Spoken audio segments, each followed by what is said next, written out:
Hi everyone, this is a video with a difference.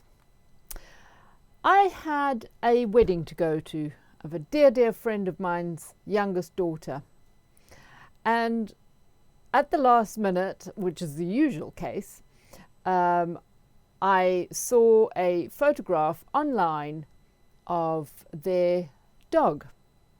So as I was doing some champagne flutes for their top table for them to celebrate their wedding with and toast, I decided to make a cartoon of this gorgeous dog, which they both absolutely adore.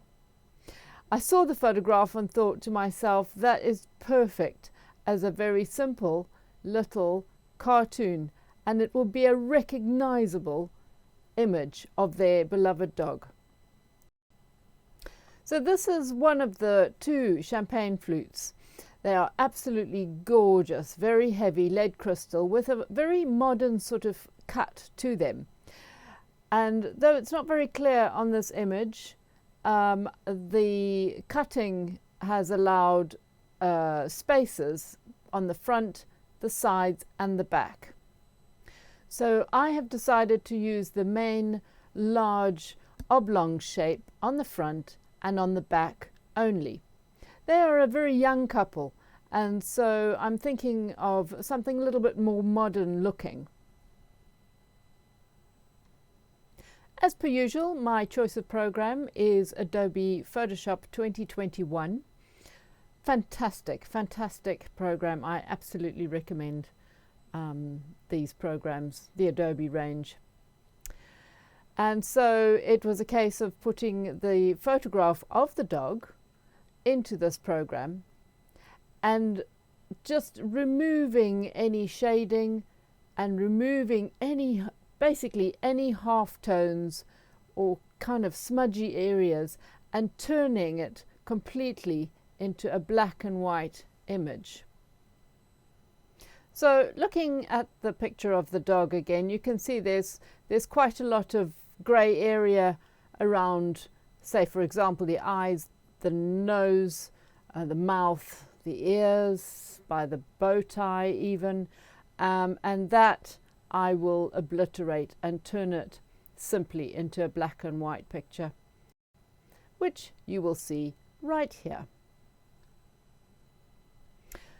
So you can see here I have totally simplified everything, and it is a basic black and white, and the little sparkles in the eyes, for example, I have actually made slightly larger because in the process of using the film to make the mask, you lose a tiny fraction of a millimeter, which actually makes quite a difference.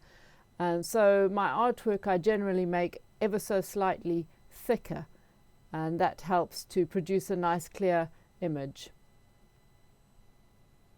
So because I am planning to sandblast this, a very simple basic sandblasting, obviously the area, as I showed you on the glasses, is really very small. It was only about 4 centimeters or something like that. And therefore I just wanted it to be quite simplified, because that's the image I had in my mind as soon as I saw a picture of the dog. So being sandblasting, of course, I reversed it, well, inverted it, not reversed it. I inverted it to make the negative. This picture actually, the screenshot I actually took just before I enlarged those sparkles in the eyes. You can see how small they were, and I decided, my goodness, those are not going to show up.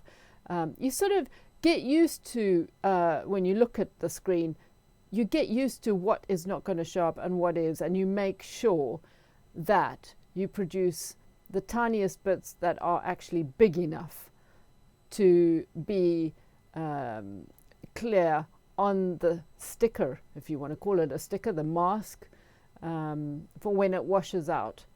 Those little sparkles really just wouldn't happen had I not made them a bit bigger.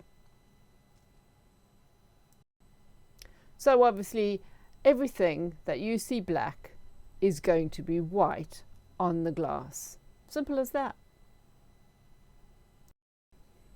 So now that I have created the black and white image, I then put it into my drawing program, which is CorelDRAW. And I always keep this well up to date. I have the latest of all the programs I use, and that is really important when you're using these sort of programs, because they change quite a lot, they update a lot, and it is really important you keep up to date. And I've been using CorelDRAW since it first came out in the 80s, I think. So a very, very long time. And I know it inside out, and I absolutely love it. You could say it's the normal desktop Windows version of Illustrator, which I think is the Apple version. And I'm not that genned up on it, but that's basically what it is. And all those years, CorelDRAW never produced a program for Apple. I believe now it does, but I don't plan to change soon. I'm quite happy with my with my setup.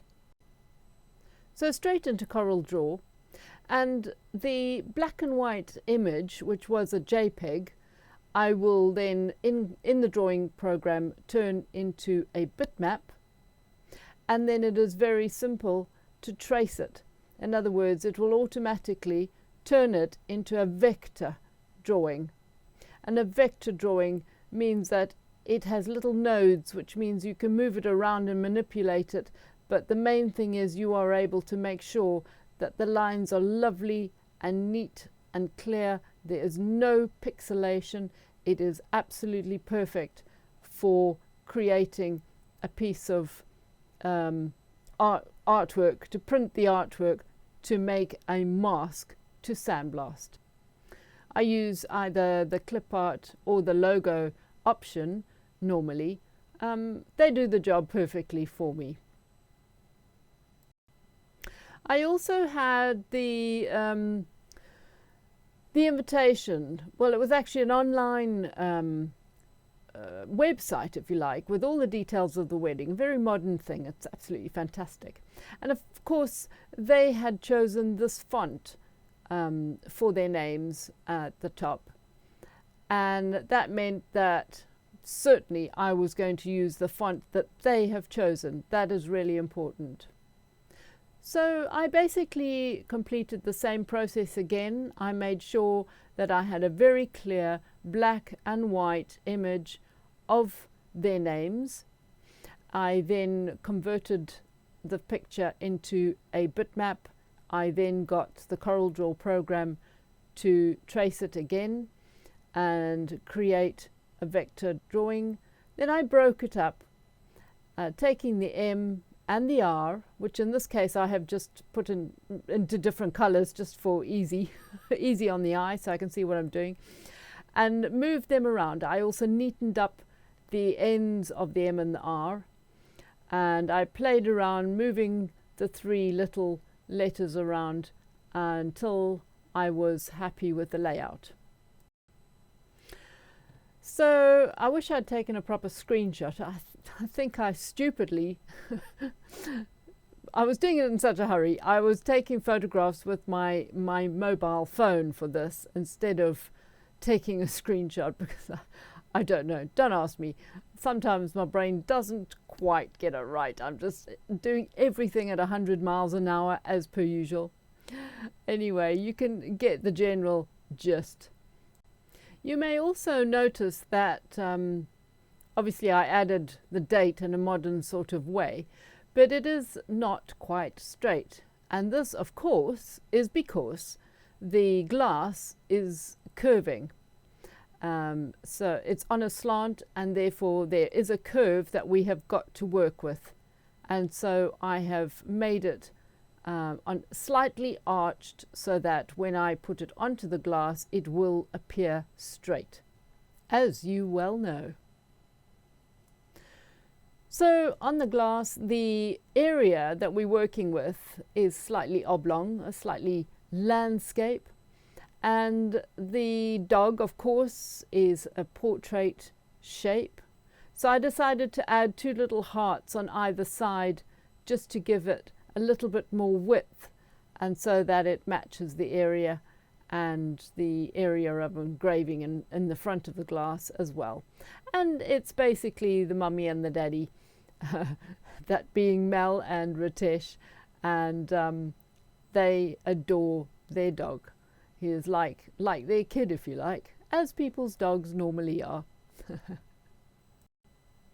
So here you can see I'm holding the piece of acetate where I have printed out in very, very good black ink, so that no light is going to come through. And I have made 2, obviously, because there are 2 glasses, 2 sets of artwork. I didn't worry to put the dog and the hearts on a curve like I did the front, because it's really not going to show. It's not going to make that much of a difference, to be honest, but it certainly would with the lettering. So nice and clear, black and white acetate, and this is what is going to be the negative for the mask. Now, just to confuse everybody, including myself most of the time, this light box, of course, is the upside down version of my old one. It's a bigger version, but instead of having the light on the bottom, it has the light on the top. So my brain had to completely reverse the process of which way I lay it out, because obviously it's quite important that the artwork is between the film and the light, which is an ultraviolet light. So I use APM Plus, and this I put shiny side down. It's got a slightly dull side and a shiny side. And then I put my artwork on the top, and in this case, if I print it looking at me correctly, then I have to turn it upside down. It's not going to make any difference at all, really. If I want to put it down as you see it with the printing on the top, then I must print it mirror image. And sometimes I do that, sometimes I forget. So in this case, I've put it upside down, and then I will close the cabinet door. So after it has been cooking, as it were, with the light on for a whole 14 seconds, say, something like that, then I can take it out. I have to work very quickly, because until it hits the water, it is still cooking. What is happening is it is actually hardening, but where the light was unable to get to the film, where it was printed black, that will stay soft. So that will start hardening with the light as I take it out of the machine. And now I have just a few seconds really to lift the top layer of clear. I use a bit of sellotape to help lift it, and then I'm going to plunge it into some water. I suppose plunging is not quite the right word to use. I'm spraying it initially with some warm water, and this stops the light process, and it makes it soften slightly more where it hasn't hardened. The little images you can see appearing quite light, and those will wash out, but anything that is dark will remain intact, providing I don't wash it for too long. This spray, however, is not strong enough to wash out correctly, so as you will see just in a moment, I will put it into a very basic plastic box. A very old one, I might add. All it is a backdrop with a sort of well in the bottom, and I can spray it now with a good jet of fine water, and that will start to wash out the softer areas. This is it's quite strict how you monitor the length of time that you're working on it. You've got to watch carefully, because if you wash it for too long, you will lose the smallest bits. And if you don't wash it enough, it will not create a clear image to sandblast with. The setup is very simple. This is a 50-litre compressor, very basic, and it is attached to a tube that is feeding water into a very simple gun, and nothing much more to it really. And it is very old, and it's very tatty, and it's very dusty. I hold the jet of water, as you can see, roughly this distance away. Sometimes I go a little bit closer. It is quite strong, but it's very, very fine. I hold it basically at 90 degrees, so that helps it not wash away the tiny little areas like the little eyes of the dog. As you can see, they're small enough as it is without even the sparkle in the middle. Very, very tiny. And it is starting to appear nice and bright because obviously I'm in the middle of the process of washing it out. I have a light behind the box because that helps to see what's going on. It makes it much clearer. This is like a really thick, a hard plastic. In the old days, when I first came over to the UK and I had a very basic sandblasting system, I used literally an empty bucket and an old gun that I bought in a hardware store. So here you can see it in action. A little bit awkward, of course, because I'm using my mobile phone. I normally use a decent camera, as you know, but it's a little bit tricky moving it around, whereas the mobile is much easier. And you can see the color slowly being removed and leaving a nice, clear, sharp mask. Interesting, you can see those funny blobs on top of the plastic just above the artwork. That was from my light over the many, many years, like 15 years, that I've had this. And the light I had behind it, in the old days I was using a normal old light which got hot, and it got too close and kind of melted the plastic. You can get really fancy versions of this that are very expensive, and it all washes it out in one easy go, but I like to be in control, and I like to make sure that I can see exactly what is going on. So here you see the finished sticker or mask, as it is more professionally known, and it is still very wet, but you can see it nice and clear with everything intact. You have to look really carefully that you haven't lost anything, because then I would have to make another one.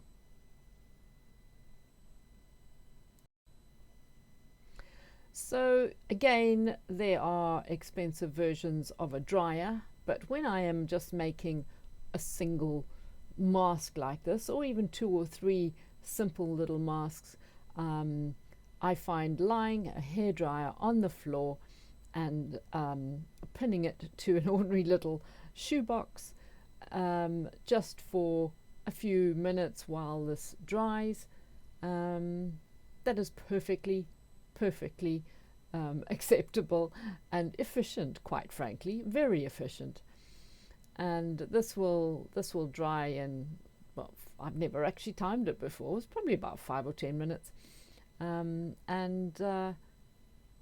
it will then have a sticky back. Where you see the purple area, that will become sticky. Of course, this is just a quick close-up of my big dryer. It has got 2 heaters in the back, and this has got several trays. You can see I've pulled one out slightly, and so obviously if you've got a lot of masks to make for a bulk order, for example, then I will lay them in the trays, and they will, I think, take a little bit longer to dry, quite frankly. But it does make life a lot easier for bulk orders, that is. And while it dries, of course, it's time to have a yummy cup of coffee. You may notice that there's a rather strange looking bit of sandblasting at the front of this mug. It's actually a small tankard for maybe a half a beer or something, but it is actually quite useful for a cup of coffee. And yeah, no, I had been practicing a very basic fish on the front, but all you can see is the bottom of the pond, so that's no good. You get the drift anyway. So here you can see I've basically marked on the glass where I want the hearts situated, just for easy measuring, just making sure that it is in the center of the area that I want to plonk it in on the glass. And I have carefully stuck it down, making sure I do make sure there's no bubbles. At the moment it's still got the top layer of cellophane. It's got like a plastic top layer. You know, we removed the bottom layer before we cleaned it out, so now there's another layer on the top as well, obviously, which is holding everything together. It's actually an interesting and quite long process.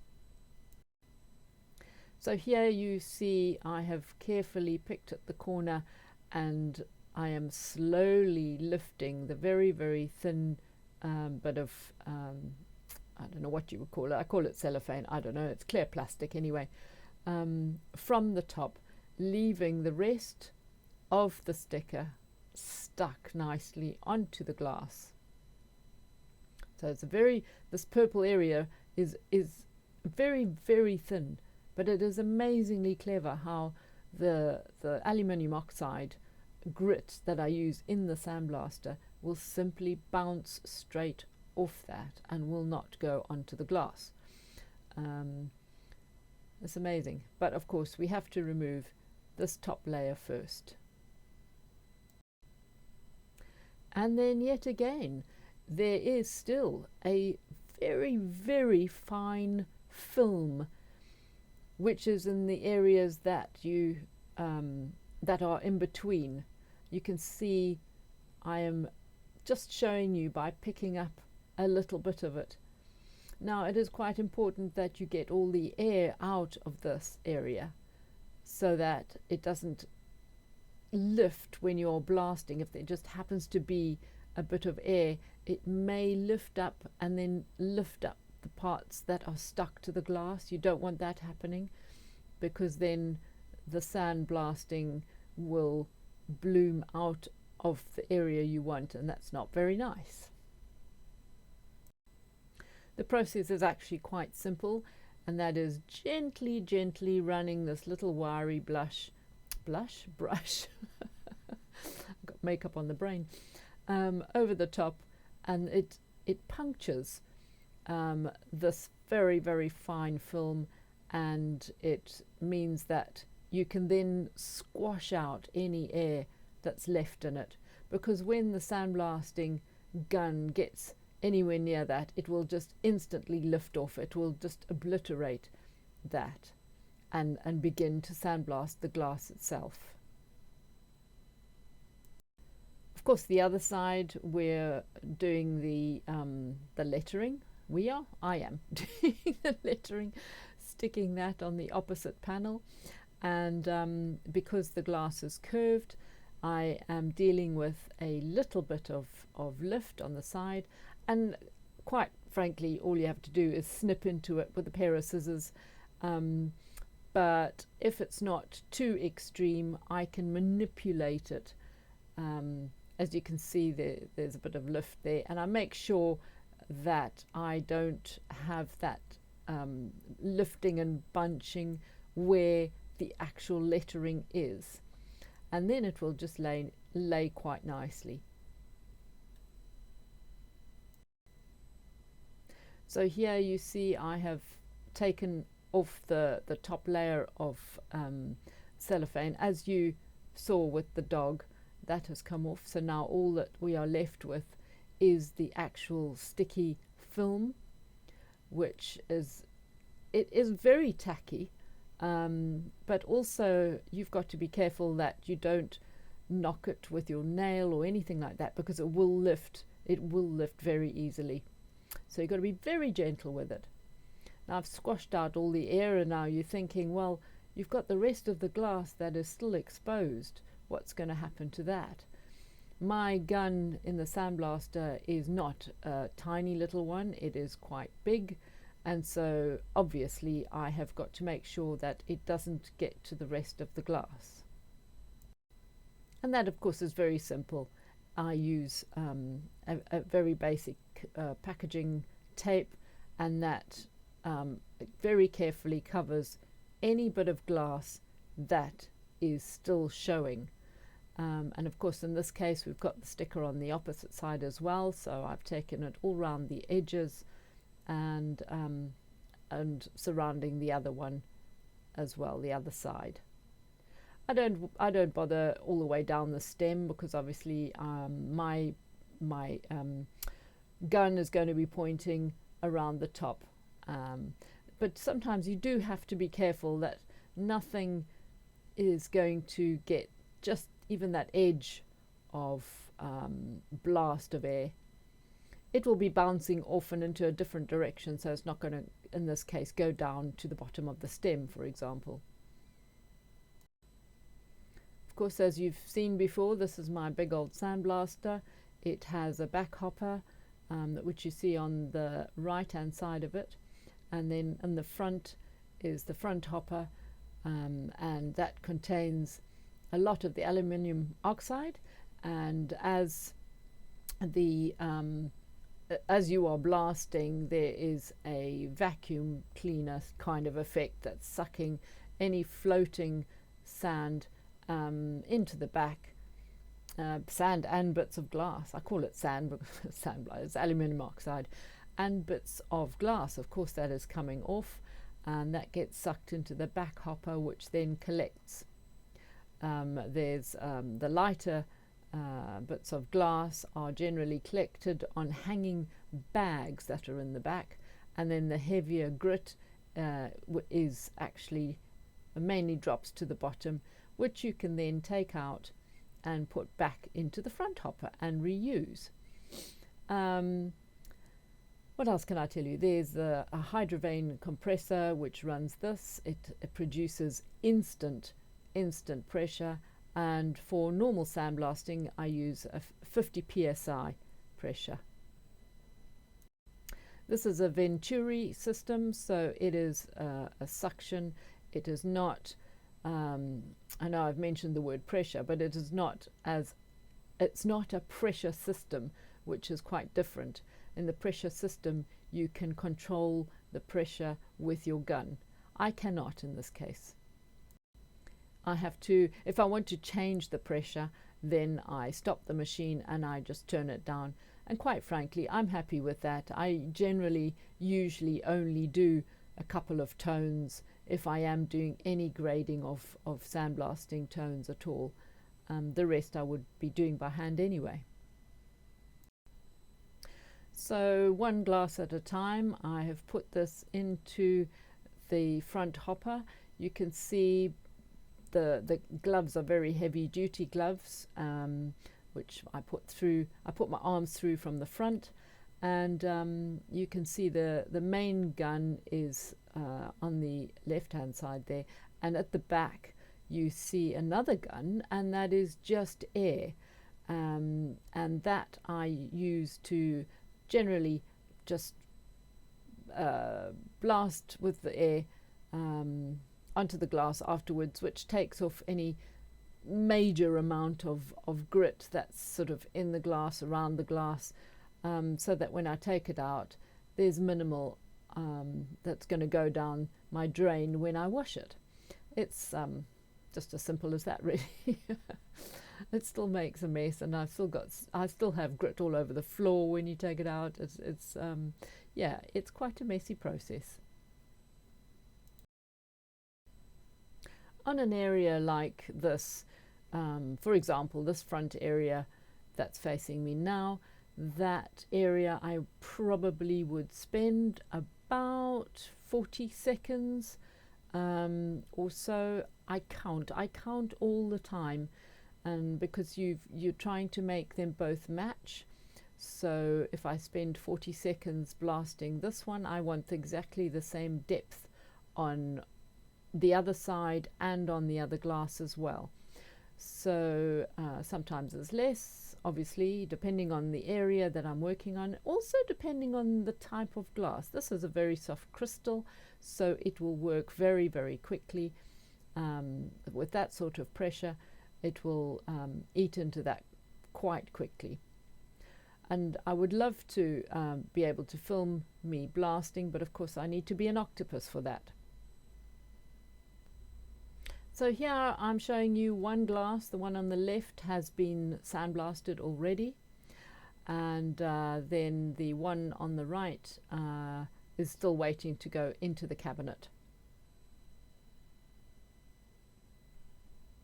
Once I have sandblasted both of the glasses, I will then take them to the kitchen area and very carefully wash each one with quite warm water, sort of bordering on hot, but obviously not too hot for my hands, because that softens all the tape and everything that's on the glass and makes it come off much easier. You don't really want to be fighting with it, and obviously being very careful not to knock the glasses against anything. So this is a very careful process. Yeah, don't do it in a hurry. This is the type of glass. It's Anton Studio Designs in London. It comes in a lovely, lovely presentation box, and I will open the box and reveal the finished article. And there you have it. Two lovely glasses. Obviously I have just turned one around so that you can see both of the faces. I think you would say that the front will have the lettering on, and so that you can see the little doggy at the back, but they can display them however they like, of course. Sorry I didn't take a picture with my decent camera. I'm still snapping away on my phone here at my 100 mile an hour effort. I'm sorry about that, but I just thought at the last second this would be quite an interesting little exercise, as I don't do a lot of videos on my sandblasting for obvious reasons. You're all over the place, and trying to put it all together, it's much easier to film in a static situation with the hand engraving. Anyway, as you can see, it's a quirky, fun little wedding gift, and I didn't get to take a picture with the bride and the groom. As you can imagine, it was a beautiful, beautiful wedding, and she came bounding over to me because I had said to them that this gift will contain something you may want to use at the table.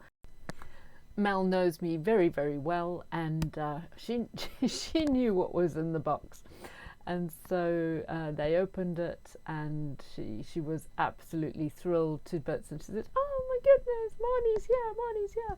Marnie is their dog, of course, and she was absolutely delighted.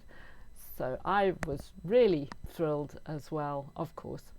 Anyway, I hope you enjoyed this little video, something different. Thanks for watching, and see you next time. Bye for now.